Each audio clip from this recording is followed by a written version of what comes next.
今天我们要聊聊一个看似不起眼却关系重大的人体细节——牙龈。或许你早上刷牙时曾发现，刷牙吐出的泡沫带着一丝粉红色，牙刷上有血丝，又或照镜子时惊觉牙齿好像变长了，露出的部分比以前更多。别怀疑，那并非错觉，而是你的牙龈正在悄悄后退。牙龈萎缩就像岸边的土地不断流失，让牙根这座灯塔越来越突出。如何拯救你萎缩的牙龈？这不是耸人听闻。如果任其发展，牙龈萎缩可能引发牙敏感、牙齿松动，甚至牙齿脱落。更可怕的是，牙龈出了问题，不只是牙齿保不住，连身体其他部位都可能拉警报。我们今天就来深入探索牙龈萎缩的成因、预防之道，以及坊间盛传的民间偏方有把法，到底能不能让退缩的牙龈重新长回来？想象一下这样的场景：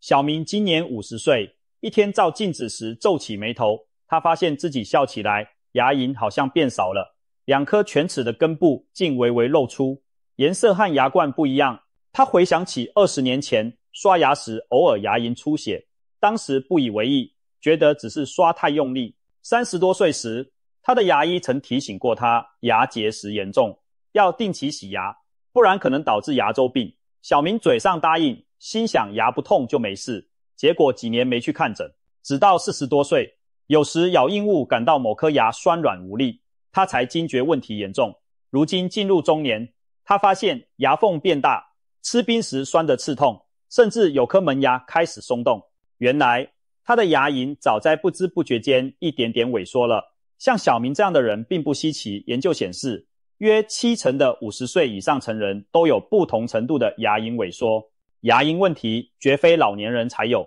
年轻时不注意，等发现时往往已经酿成大祸。什么是牙龈萎缩？简单来说，牙龈就像包覆在牙齿颈部周围的一圈粉红色保护套，紧紧缠绕牙颈部，保护牙根不暴露在外。而牙龈萎缩时，这圈保护套向后退缩，导致牙根部分暴露在空气和食物中。从外观上看，牙龈线往牙根方向退去，牙齿显得比以前长了。从感觉上说，露出的牙根对冷热会特别敏感，刷牙时容易酸痛。有些人还会发现牙龈萎缩的区域颜色变得偏黄或偏深，那其实是牙根表面的牙本质，没有牙釉质保护，更容易感到不适。牙龈为什么会萎缩？这背后的原因绝非一日之寒，往往是常年习惯和口腔健康管理的结果。我们可以把罪魁祸首分成2大类：机械磨损和疾病侵蚀。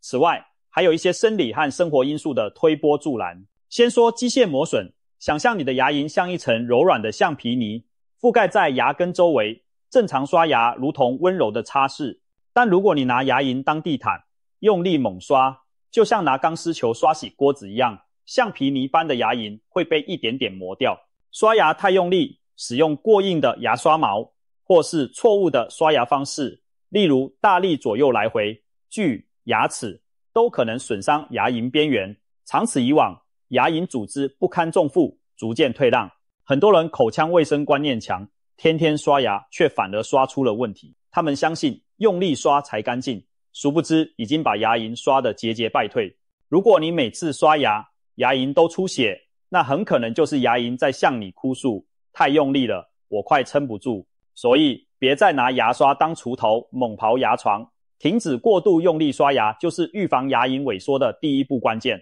正确的方法是使用软毛牙刷，将刷毛45度角对着牙龈边缘，轻轻画小圈，按摩清洁。刷牙是清洁，而不是磨光牙齿，力度就像在清洗一枚柔软的葡萄，温柔但彻底。除了刷牙，还有一些意想不到的机械因素也会导致牙龈退缩。比方说牙齿不正常的咬合压力，有人睡觉喜欢磨牙或紧咬牙，长期下来宛如给牙龈施加慢性压力。又或者牙齿排列不正，有些牙突出咬合时受力过大，牙龈也会因为承受过多压力而受损退缩。举个例子，就像一堵矮墙，正常情况下稳稳支撑屋顶，但如果天天有人往墙上撞，它迟早会裂开崩塌。牙龈也是如此，承受了不该承受的力量，慢慢就让位了。如果有夜间磨牙习惯，可以考虑睡觉时戴护齿垫、咬合板，减少对牙龈和牙齿的伤害。如果牙齿排列不齐导致局部咬合不当，咨询牙医是否需要矫正，长远看也是对牙龈的保护。再来谈疾病侵蚀，主要指牙周病，也就是俗称的牙周炎，这是牙龈萎缩最大的一个黑手，而且特别阴险。牙周病的早期往往只是牙龈发炎，症状可能只是刷牙出血、牙龈红肿，但不太痛，因此很多人掉以轻心。然而牙龈发炎如果不治疗，就像埋下的地雷，最终引爆成全面的牙周组织破坏。牙龈发炎时，细菌在你牙龈边缘筑起一道黏黏的生物膜，牙菌斑日积月累变硬，成为牙结石。这些细菌产生毒素，刺激牙龈，使牙龈与牙齿的紧密连结松动，牙周带就此形成，牙龈边缘与牙根之间出现缝隙，就像城墙与地基之间裂开了缝，细菌趁机更加深入地破坏牙周组织。随着时间推移，牙龈组织和支撑牙齿的骨头都被慢慢蛀蚀，吊墙根不稳，墙面牙龈就往后退，牙龈萎缩在所难免。更可怕的是，牙周病一开始往往感觉不明显，等你发现牙龈明显萎缩，牙齿开始摇晃时，通常已经是中重度牙周病了。牙周病其实非常常见，据统计，30岁以上成人中有将近一半有不同程度的牙周病，而年龄越大比例越高。许多长辈牙龈严重萎缩，牙缝大到能插牙签，甚至牙根裸露，牙齿松动，往往就是常年牙周病没有好好控制的结果。牙龈萎缩有时候就是慢性牙周病的警示灯，一旦发现自己牙龈经常红肿流血，口中有莫名的异味，牙龈线开始不整齐凹凸，千万别再拖延，这多半是牙周病在敲门。定期洗牙、深度清洁、刮除牙结石和深层牙菌斑，是治疗牙周病、防止牙龈进一步萎缩的基础手段。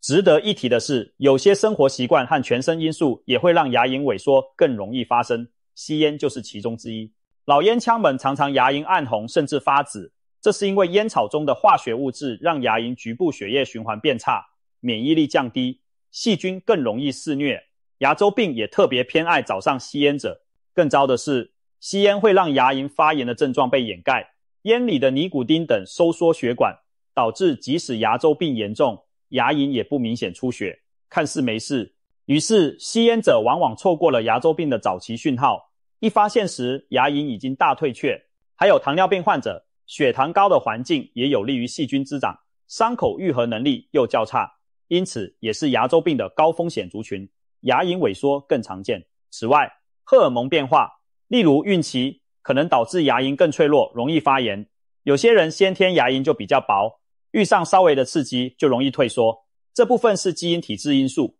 我们甚至可以说，年龄增长本身也是牙龈退缩的推手之一，就像皮肤会随年纪慢慢松弛。有研究发现，随着年龄增加，牙龈也有轻度的生理性退缩趋势，所以中老年人特别需要更细心的维护牙龈健康，抵抗岁月带来的磨损。听到这里，也许你开始有点紧张的舔了舔自己的牙龈，想确认它们是否还安好。别急，我们还没谈牙龈萎缩更深层的影响。牙龈萎缩仅仅是牙齿的问题吗？其实不然，牙龈与牙齿的健康牵一发而动全身。如果任由牙龈萎缩恶化，除了牙根暴露导致冷热刺激痛，蛀牙风险增加，牙齿动摇甚至掉落之外，口腔里的慢性感染还可能影响身体其他系统。现在医学发现牙周病与多种全身疾病相关，严重牙周发炎会让心血管疾病风险上升，因为发炎因子可能进入血液，影响心脏和血管。牙周病还和糖尿病互相影响，牙周感染会使血糖更难控制，而血糖高又助长感染，是个恶性循环。有研究指出，长期的牙周病患者发生中风的概率也较高。另外一项令人震惊的发现是，牙齿的数量和老年痴呆风险存在关联。相较于保存20颗以上牙齿的老年人，只剩下10颗以下真牙的长者，罹患失智症的风险高出将近1倍。这听起来不可思议，但科学家推测，可能是因为牙齿缺失导致咀嚼功能下降，影响大脑刺激和营养摄取，再加上慢性口腔感染的影响，最终对脑部健康不利。不管机制如何，这些研究都在传递一个明确讯息：口腔健康是全身健康的基石。牙龈作为牙齿和骨骼的守护者，其兴衰关乎整体健康。我们真的不能再忽视牙龈萎缩这件事了。现在问题来了，牙龈萎缩了，我该怎么办？能长回来吗？不少人懊恼地问，牙龈退缩的部分能不能像皮肤割伤会愈合一样，再生长回原位呢？可惜，牙龈组织不像皮肤或肝脏那样具备强大的再生能力。一旦牙龈因为炎症或机械磨耗而退缩，基本上难以自行长回原来高度。换句话说，牙龈萎缩不可逆，已经露出的牙根不会凭空再被新生的牙肉覆盖住。因此，网络上流传的那些某某方法让牙龈再生多半不可信。当然，这并不意味着我们对已经萎缩的牙龈束手无策。现代牙周治疗可以透过手术和材料重建，在一定程度上恢复牙龈的外观与功能。最常见的就是牙龈移植手术、牙肉移植。牙医会取一小片组织，通常从上颚的牙龈或颚侧皮瓣取一片，自体组织较不会有排斥，然后移植到牙龈萎缩的部位，像给牙根补上一片贴布。经过一段时间愈合，这片移植的牙肉就和原本的牙龈融为一体，盖住部分暴露的牙根，不仅保护牙根减少敏感，也让牙龈线看起来比较美观整齐。除了自体移植，现在也有人工真皮机制或异体捐赠的牙龈组织作为替代材料，免去自己取肉的伤口。这些在牙周专科是相当成熟的术式了。除了传统手术，牙周治疗的黑科技也在进步，比如再生疗法。在清除病变组织后，牙医可能会在牙根表面含周围放置特殊的诱导再生膜，或者涂抹生长因子凝胶，刺激牙周韧带含骨头再生，间接带动牙龈的复位。这类引导组织再生术就好比在残壁间架起支架，让新组织藏对地方，在某些条件下可以促进牙周组织部分恢复。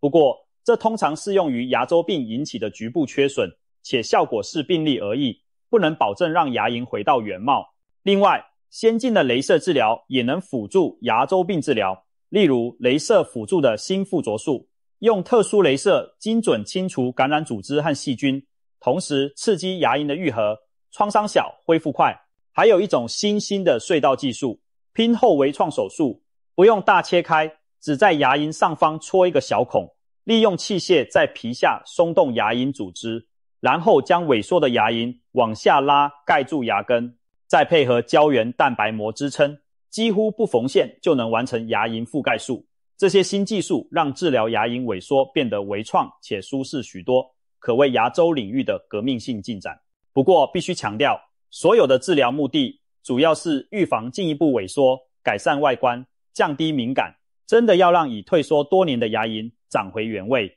现有医疗手段还是有一定局限的。我们能做的是尽早介入，及时补救，尽量保持现有的牙周健康，别让萎缩继续恶化。与其等牙龈出了问题再来补破网，预防才是上策。那要如何预防牙龈萎缩呢？总结专家建议，有以下几件事，每个人都该牢记在心，天天实行。第一，温柔对待你的牙龈。前面提到刷牙太用力的危害，所以从现在开始就检视一下你的刷牙方式，选择软毛牙刷，刷牙时手劲放轻松，好比拿着毛笔在宣纸上画圈圈，而不是拿铁刷在刷锅。很多人其实不知道自己刷牙力道过猛，可以试试一个方法，用非惯用手刷牙。例如惯用右手的人，用左手拿牙刷。由于左手没那么灵活用力，你反而能更专注于技巧而非蛮力。掌握巴氏刷牙法要领，刷毛指向牙龈边缘，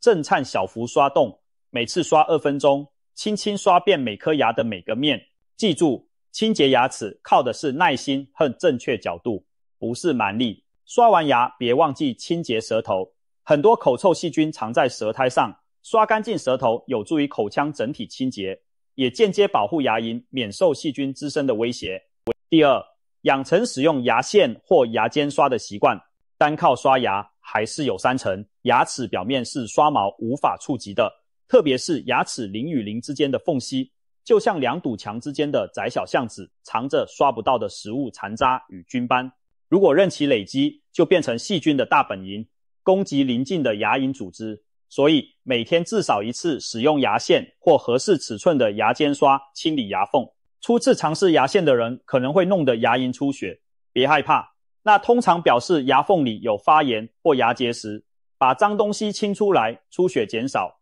持之以恒，牙龈才会恢复健康。千万不要因为牙线让牙龈出血就以为牙线不好，真正的元凶是牙缝里潜伏的细菌，牙线只是帮你揪出了坏人。习惯用牙线后，你会发现牙龈出血情况明显改善，牙龈也变得更紧实粉红。那是因为牙龈不再长期处于发炎状态，自然就不会动不动流血。对于牙缝较大的退缩区，可以使用牙尖刷来辅助清洁，比牙线更有效刷除齿缝间的牙菌斑。这些工具的使用能大大降低牙周病找上门的几率。第三，定期看牙医，早发现早处理。也许有人说，我每天刷牙又用牙线，牙龈还是坏了，怎么办？其实即便你自觉家里保养得宜，还是需要定期让牙医检查。专业的眼睛和仪器可以发现你自己察觉不到的早期牙龈问题，例如牙龈测量探诊时发现牙周带变深，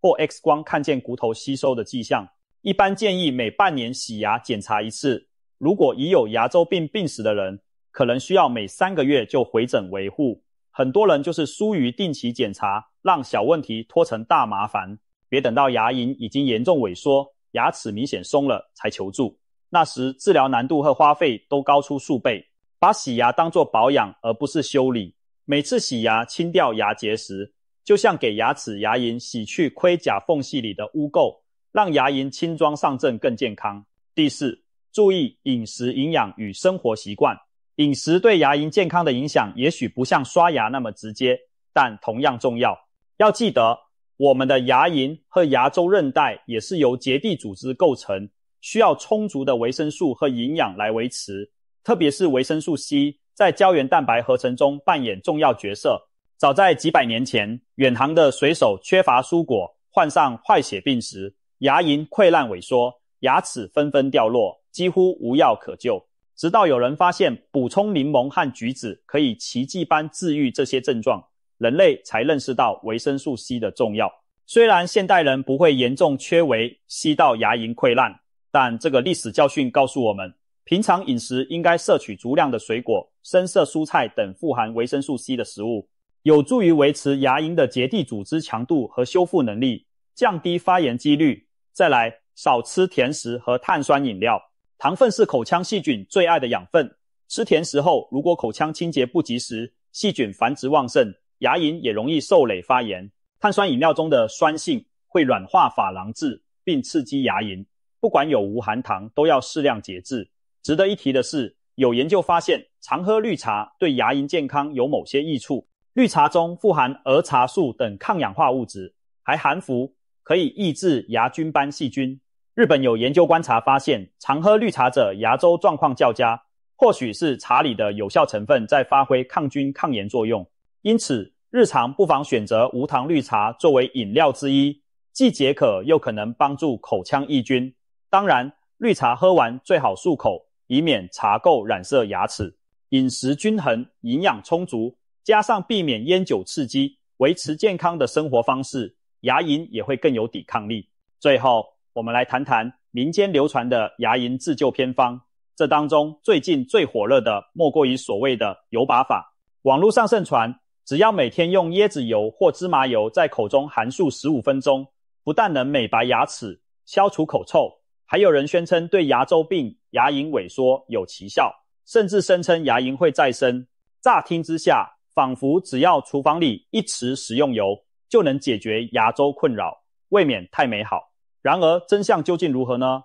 让我们理性剖析这个偏方。油把法其实不是新发明，这源自古老的印度传统医学阿育吠陀疗法的一部分。在古印度，有以油漱口的传统，被认为可以促进口腔清洁和身体排毒。近年来，透过网络，油把法在全球再次掀起风潮，很多网友分享体验，让它看起来充满神奇色彩。油拔的做法很简单，取1大汤匙油，常用冷压椰子油，因为味道相对温和，也有人用芝麻油、葵花油等放进嘴里，不吞下去，而是在齿缝含口腔内慢慢来回含漱15分钟左右，然后将油吐掉，再以清水漱口。据说油的粘滞性可以吸附口腔里的细菌和毒素，随着吐出的油一起带走。由于整个过程时间较长，含漱时也会刺激唾液分泌，加强致敬作用。有些人声称坚持油拔一段时间后，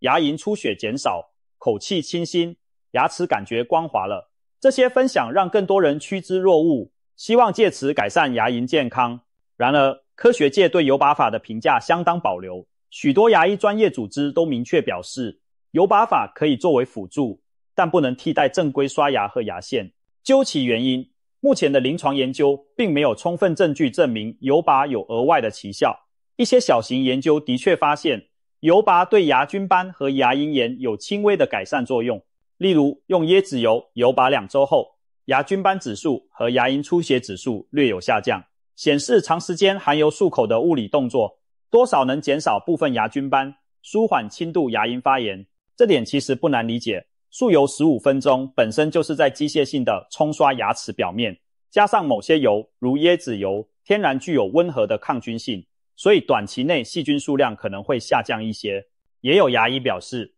如果有人不喜欢酒精性漱口水的刺激，倒是可以用油拔当作温和的漱口辅助，至少油不会辣嘴，而且确实让口腔保持湿润。但问题在于，这些效果和一般的清水漱口甚至盐水漱口相比，差异并不大，更谈不上什么牙龈再生。我们换个角度，牙龈萎缩背后往往有牙石、菌斑、发炎等原因在作祟。如果不去彻底清除牙石和治疗感染，光靠每天含油，并不能阻止牙龈继续退缩。就好比一堵墙，地基在流失，你只是往墙上浇点油，指望墙自己长高一样，不合逻辑。油拔也许能带走口腔表面的部分细菌，但深藏在牙周袋内的牙结石和毒素，它是无能为力的，更无法逆转已经破坏的牙周组织。因此，声称油拔能让萎缩牙龈长回去，并没有科学根据。至于网络上分享的牙龈出血改善、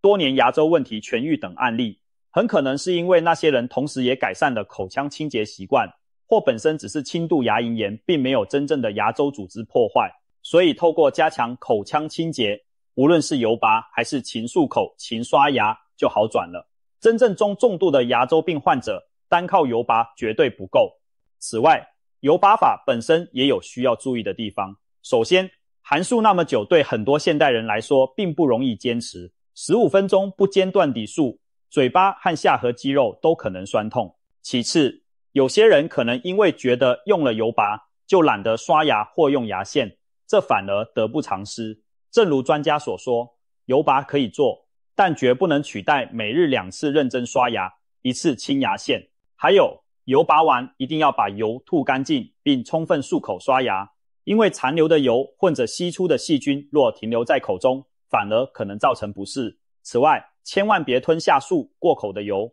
那里头可是载满你刚刚从牙缝里拉出来的细菌和污物，吞进肚子显然不妙。有报道提到有人油拔后吞了油，结果胃不舒服甚至拉肚子，这也是需要避免的。总体而言，油拔法作为牙龈萎缩的救星并不现实。如果你觉得它让口气清新、口感舒适，当作额外的口腔保养程序未尝不可。但务必要明白，牙龈健康的基石仍然是科学验证的口腔清洁方法，也就是刷牙加牙线，再配合定期专业检查，把希望寄托在油拔等偏方上，而忽略了这些基本功，结果只会让牙龈状况更糟。坊间还有其他偏方，例如有人说用盐水漱口可治牙周病，用芦荟膏涂牙龈可消炎等等。盐水漱口在牙龈发炎时确有帮助，可暂时抑菌消肿，但长期来看，它只能当辅助，不能取代治疗。至于芦荟凝胶，一些初步研究显示，把芦荟涂在牙周治疗后的伤口上，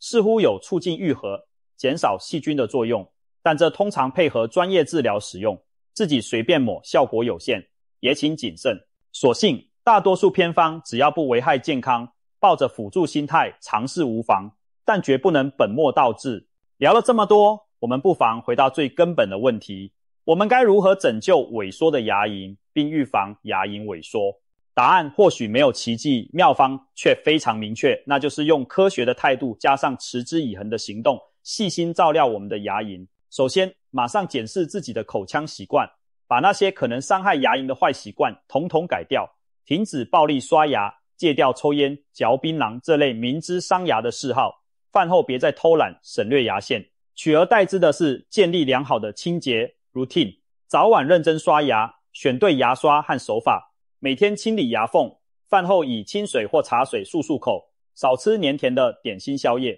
如果已经出现牙龈萎缩的迹象，不要惊慌，也不要羞于求医，及早就医，让牙医评估，该洗牙的洗牙，该深度清洁的就安排治疗。如果有需要进一步手术来恢复牙龈，听从专业建议，不要自己乱买来路不明的药膏，偏方往嘴里招呼。请记住，牙龈不像指甲，头发剪了还会再长，也不像蜥蜴断尾能再生，但我们并非束手无策。虽然牙龈一旦严重萎缩无法自行恢复，但透过我们刚才提到的各种方法，可以阻止萎缩继续恶化，甚至部分改善牙龈的覆盖率，让你的牙根重新得到更多保护。而这一切的关键掌握在我们自己手中，你每天对牙龈的所作所为，就是决定他们命运的造物者。别忘了，人类征服很多疾病都是从预防开始的，牙龈萎缩也是一样。我们也许等不到哪天有神奇的药水，一漱口牙肉就长回来，但我们不需要等奇迹，我们完全可以用现在已知的知识和方法，守护好当下的每一毫米牙龈。当你年老时，还能拥有一口稳固的真牙，绝对会感谢年轻的自己曾经为牙龈健康所做的努力。最后，用一句简单的比喻结束今天的话题，牙龈就像牙齿的土地，不肥沃稳固，哪来参天大树？我们要做的就是当好这片土地的园丁，适时浇水，口腔清洁，除草，清除菌斑，施肥，均衡营养，防虫，定期检查治疗，用心耕耘牙龈这片土地，才能长久滋养我们的牙齿大树。不求牙龈起死回生，但求它不要过早凋零。现在就从温柔刷牙和勤用牙线开始，给你的牙龈一个拥抱和承诺吧。我的牙龈，我来守护。